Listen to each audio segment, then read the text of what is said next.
There are three stages in a woman's life when her need for connection with a man becomes much more intense. The harsh reality explained in depth. There are three very specific moments in a woman's life when the desire to be in a relationship increases considerably, and this doesn't happen by chance. It's not just emotional, it's also psychological and biological. If you're a man who doesn't understand these stages, you'll continue to misinterpret women's behavior time and time again. Many men believe that women seek relationships in the same way throughout their lives, but that idea is completely wrong. Science shows a very different reality. Developmental psychologists at the University of Chicago studied how women's motivation in relationships changes with age and found something that is almost never openly discussed. A woman's desire for a partner doesn't remain constant. It clearly intensifies in three specific and predictable stages. And most importantly, what she wants in each of those phases changes completely. What they discovered even surprised several of the researchers. The study, which tracked over 2,000 women across different age groups, revealed patterns so consistent that they could predict with remarkable accuracy what a woman would prioritize in a partner based solely on her age and life circumstances. This wasn't just about cultural norms or social pressure. This was about something far deeper, something rooted in the very fabric of human development. The researchers found that these shifts weren't merely influenced by society. They were driven by neurological changes, hormonal fluctuations, and the natural progression of emotional maturity that every human being experiences. And yet, most men go through their entire lives completely unaware of this pattern. They stumble through relationships confused by why a woman who seemed so interested suddenly changed her priorities. They blame themselves, they blame her, they blame bad luck. But the truth is far simpler and far more predictable. They simply didn't understand the stage she was in. Let's start with the first stage between the ages of 18 and 22. This is the exploration phase. During this period, the prefrontal cortex, the region of the brain responsible for planning and long-term decisions, is still developing. Therefore, much of her attention is focused on the present. She seeks experiences, romance, and emotional intensity. She isn't thinking too much about where she'll be in 5 years. She's focused on what excites her right now. At this stage, she's not usually looking for a lifelong committed relationship. She's accumulating experiences, and the type of man she's attracted to tends to reflect exactly that. A man who brings excitement, energy, and enthusiasm to the present.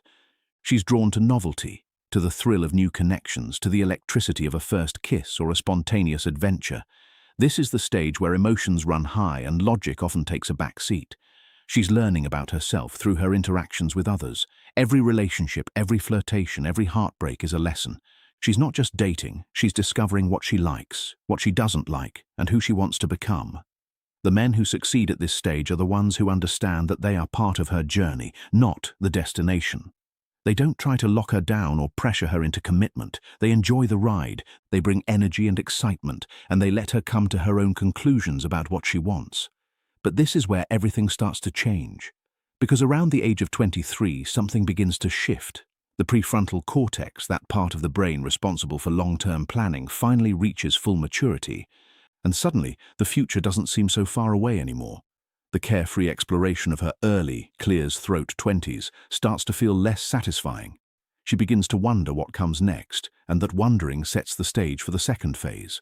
The second stage occurs between the ages of 25 and 30. This is where many things begin to transform. Her environment changes. Her friends start getting married, and people close to her begin starting families.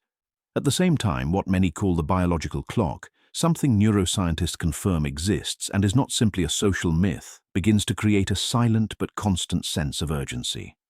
Researchers at Columbia University, analyzing female attachment and bonding patterns, discovered that during this stage, women stop seeking only emotional connection. They begin, often unconsciously, to evaluate men from a different perspective. Now they look at long-term potential, stability, character, and future security. The same woman who at 21 pursued intense emotions begins at 28 to value reliability. That's why, if you've ever seen a woman suddenly change her expectations or raise her standards, it didn't happen by chance. There's a reason behind that change. This is the stage where the phrase, "I'm ready to settle down," starts appearing in conversations. It's not just a line, it's a genuine shift in priorities. The women at this stage have experienced enough to know what they don't want. They've dated the exciting but unreliable guy. They've been through the passionate but chaotic relationship, and now they're looking for something different. They want a partner who can build a life with them, not just share a moment. They're thinking about mortgages, about careers, about children, about the kind of future they want to create. And they're evaluating every potential partner through that lens. This is why many men find themselves suddenly rejected by a woman who seemed interested just a few months earlier. It's not that she changed her mind about him, it's that she changed her priorities, and he didn't change with her. The man who was perfect for her at 22 is no longer what she needs at 28, and that's not a reflection of his worth, it's a reflection of her evolution. The men who navigate this stage successfully are the ones who demonstrate stability without being boring, reliability without being predictable, and ambition without being consumed by it. They show her that they can be both exciting and stable, both passionate and dependable. They don't try to compete with the ghosts of her past relationships. They simply show up as the man who can give her what she now realizes she truly wants. This is also the stage where women often experience what relationship experts call the panic. It's that sudden, visceral fear that time is running out. Even women who never wanted children can experience this panic because it's not just about reproduction, it's about the fear of being left behind. It's about watching friends move forward while they feel stuck. It's about wondering if they missed their chance. This panic can lead to rushed decisions, to settling for the wrong partner, or to desperate attempts to make a relationship work that should have ended years ago. And that's where the third stage comes in. And then comes the third stage between 38 and 45. This is probably the most misunderstood phase of all. By this point in life, she has lived long enough to have clarity. She has built something of her own. Perhaps she's already experienced love, heartbreak, or even both. And then she arrives at what many women consider one of the most important and revealing moments of their lives. Her priorities shift again. She's no longer trying to impress anyone. She's looking for emotional security, not necessarily in financial terms, but in the emotional peace a person can offer her. She begins to value stability, presence, and authenticity. Psychologists call this the shift toward authenticity. At this stage, superficial attraction loses much of its power, and emotional depth becomes what truly matters. The women at this stage have lived enough to know that love isn't about grand gestures or sweeping romance. It's about showing up consistently. It's about being reliable. It's about knowing that when things get hard, their partner will still be there. They've been through the ups and downs of life. They faced career setbacks, family losses, health scares, and the general chaos that comes with being human. They've learned that the man who looks good on paper isn't always the man who shows up when it counts. And they've become ruthless about what they will and won't accept. This stage is also marked by a profound sense of self-awareness. Women in their late 30s and early 40s often report feeling more confident and self-assured than ever before. They know who they are, they know what they want, and they know what they will not tolerate. This clarity can be intimidating to men who are used to being chased or who rely on their ability to impress. Because at this stage, she's not impressed by flashy cars or expensive dinners. She's impressed by emotional intelligence. She's impressed by the man who can sit with her in silence and still feel connected. She's impressed by the man who can handle her emotions without running away or trying to fix them. She's impressed by the man who has done his own inner work and is not looking for her to complete him. This is the stage when many women finally understand the quote, "The most important relationship you'll ever have is the one with yourself." And they've reached a place where they're not willing to compromise that relationship for anyone. This is also the stage where women who have been through divorce or long-term relationships that failed have a particularly sharp perspective. They've been through the fire and they've come out the other side. They know what doesn't work, and they're not interested in repeating old patterns. They want something real, something grounded, something lasting, and they're willing to wait for it. The men who succeed at this stage are the ones who are comfortable in their own skin. They don't need to prove anything. They don't need to be the center of attention. They can hold space for her without needing to fill the silence. They can be vulnerable without being weak. They can lead without being controlling. They have done the work on themselves and it shows. Now this is the reality every man should understand. If you meet a woman at any of these stages and don't understand what she truly needs at that point in her life, you'll end up taking her behavior personally. You'll think she's complicated or inconsistent. But the truth is, she isn't. She's simply reacting to a phase of life that no one taught you to understand. The problem is that most men have never been given this framework. They approach every woman the same way, regardless of her age, her life experience, or her current priorities, and then they wonder why their approach works on one woman and fails miserably on another. It's not that the women are different, it's that the stages are different. A woman at 22 is looking for excitement. A woman at 28 is looking for stability. A woman at 40 is looking for authenticity. And if you're offering excitement to a 28-year-old who wants stability, you'll be rejected. If you're offering stability to a 22-year-old who wants excitement, you'll be seen as boring. If you're offering anything less than authenticity to a 40-year-old who's been through it all, you'll be dismissed. This is not about changing who you are. It's about understanding who you're dealing with and what they need. It's about recognizing that the same man can be perfect for one woman and completely wrong for another, not because he's changed, but because she's at a stage. And here's the hard truth. A woman who seems deeply connected to you at one stage can naturally drift away at another, not necessarily because you've done something wrong, but because her needs have changed over time. The men who manage to avoid confusion and disappointment are those who understand this pattern. They don't rely solely on the right moment. They build connections based on a genuine understanding of the other person. Because in the end, the real question was never, what does she want? The real question was always, what stage of her life is she in right now? Let's break this down even further. Because understanding the stages is one thing, but knowing how to apply that understanding in real life is something else entirely. If you're a man in your 20s dating women in their early 20s, you need to understand that you're in the exploration phase with them. You're not building a life, you're building experiences, and the women you're with are doing the same thing. This is not the time to push for commitment or to try to lock things down. This is the time to be present, to be fun, and to let things unfold naturally. If you try to force a commitment at this stage, you'll push her away. She's not ready, and she won't be until she's gone through the process herself.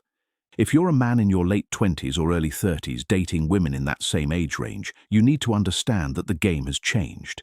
You're no longer in the exploration phase, you're in the evaluation phase. She's looking at you with different eyes. She's thinking about the future. She's asking herself whether you're someone she can build a life with. This means you need to show her that you're stable, that you're reliable, and that you have a vision for your future. You don't need to be perfect, but you do need to be serious. You need to show her that you're not just a boy playing games, but a man who knows what he wants. If you're a man in your 40s or older dating women in that same age range, you need to understand that she's looking for something entirely different. She's not impressed by your job title or your car. She's impressed by your emotional intelligence. She wants to know if you can handle her complexity, if you can sit with her in silence, if you can be vulnerable without falling apart. She wants a partner, not a project. She wants someone who has done their own work and who is ready for something real. Now, here's where it gets even more interesting. These stages aren't just about age, they're about life experience. A woman who has been through a divorce at 35 may have the priorities of a woman in her 40s, even though she's technically younger. A woman who has been married and had children early may be ready for the third stage much earlier than her peers. The stages are about lived experience, not just chronological age. That's why it's so important to pay attention to the woman in front of you, not just her age. Listen to what she says. Notice what she values. Watch how she responds to different things. She will tell you what stage she's in, even if she doesn't use those words. She will show you through her questions, her priorities, and her reactions. The key is to be present enough to notice. Most men are so focused on what they want that they miss the obvious signs of what she needs. They hear her say she's looking for something serious, and they interpret that as she wants me to propose tomorrow. But what she's actually saying is, I want to know that you're not wasting my time. They hear her say she needs space, and they interpret that as she's losing interest. But what she's actually saying is, I need to figure out if I can trust you with my vulnerability. The Stoic principle of listening, truly listening, applies here more than anywhere else. The Stoics understood that wisdom begins with observation. Marcus Aurelius wrote, "You have power over your mind, not outside events. Realize this, and you will find strength." And part of that power is the ability to observe without judgment, to see what is actually happening instead of what you fear is happening. When you can do that, you can see the stage she's in, and you can respond accordingly. The other thing to understand is that these stages are not rigid. A woman can move back and forth between them, depending on what's happening in her life. A breakup can push her back into the exploration phase. A new job or a major life change can push her into the evaluation phase. A health scare can push her into the authenticity phase. Life is not linear, and neither are these stages. This is why flexibility is so important. The man who is rigid in his approach, who tries to use the same strategy with every woman, will fail. The man who is adaptable, who can read the situation and adjust accordingly, will succeed. This is not about manipulation. It's about understanding. It's about recognizing that people are complex and that their needs change with time and circumstance. It's about being the kind of man who can meet her where she is, not where you wish she was. But here's the most important part of all of this. None of these stages mean that a woman doesn't want love. They don't mean that she's incapable of commitment or that she's looking for a free ride. They simply mean that her priorities shift as she grows. And if you're a man who is serious about building a meaningful relationship, you need to understand that shift. You need to be able to grow with her. The men who fail are the ones who stay stuck in one stage while she moves forward. He's still acting like he's 22 when she's ready for what comes at 30. He's still acting like he's 30 when she's ready for the depth of 40, and she leaves. Not because she doesn't love him, but because he can't meet her where she is. This is why self-awareness is so important. If you don't understand your own stage, if you don't understand what you truly want, you won't be able to recognize what she truly needs. You'll project your own desires onto her, and you'll be confused when she doesn't respond the way you expect. Take the time to know yourself. What do you want at this stage of your life? What do you need? What are you looking for? And then ask yourself whether the woman you're with is looking for the same thing. If she's not, you have two choices. You can try to change her, which will never work, or you can accept that you're in different places and act accordingly. That might mean walking away. That might mean giving her space. That might mean being patient and letting things unfold. But whatever you do, don't pretend that the differences don't exist. That path leads only to frustration and heartbreak. In the end, the real lesson is this. Women are not confusing. They are not mysterious. They are simply human beings who are navigating the same messy, unpredictable journey of life that you are, and their needs change over time, just like yours do. The difference is that women are often more attuned to these changes. They notice the shift, they feel it, and they act on it. Men, on the other hand, often miss the signals. They get comfortable. They assume that because something worked yesterday, it will work tomorrow. And when it doesn't, they're blindsided. Don't be that man. Be the man who pays attention. Be the man who understands that a woman's needs at 22 are not the same as her needs at 30, which are not the same as her needs at 40. Be the man who can adapt, who can grow, who can meet her where she is. And in doing so, you will find that you don't just understand women better, you understand yourself better too. Because the same principles that apply to her growth apply to yours. You're not the same man you were 10 years ago. You shouldn't expect her to be the same woman she was 10 years ago either. Growth is a gift. Embrace it in yourself and in her. And let that understanding be the foundation of something real, something lasting, something that can weather the changes that life will inevitably bring.